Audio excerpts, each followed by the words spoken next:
AP ప్రభుత్వం గర్భిణులకు శుభవార్త చెప్పింది. 2014, 2019లో ప్రజాదరణ పొందిన ఎన్టీఆర్ బేబీ కిట్ స్కీమ్ని మళ్లీ అమలు చేయనున్నట్లు సీఎం చంద్రబాబు తెలిపారు. గత ప్రభుత్వం ఈ పథకాన్ని నిలిపివేయగా మళ్లీ పునః ప్రారంభిస్తున్నట్లు చెప్పారు.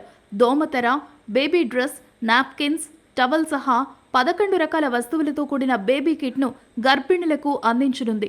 ఇందుకోసం 51.14 కోట్లు విడుదల చేశారు. ఒక్కో కిట్ 1410 రూపాయలు ఖర్చు చేయనున్నారు. Shanti pipes, tiles and sanitary, Rajahmundry.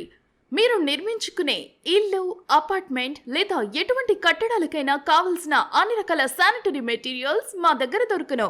20,000 square feet display, Cera, Kohler, సిమెరో వంటి ప్రీమియం బ్రాండ్ శానిటరీ మెటీరియల్స్ కలవు. ఒక్కసారి వచ్చి మా శాంతి పైప్స్, టైల్స్ అండ్ శానిటరీని విజిట్ చేయండి. Shanti pipes, tiles and sanitary, Rajahmundry.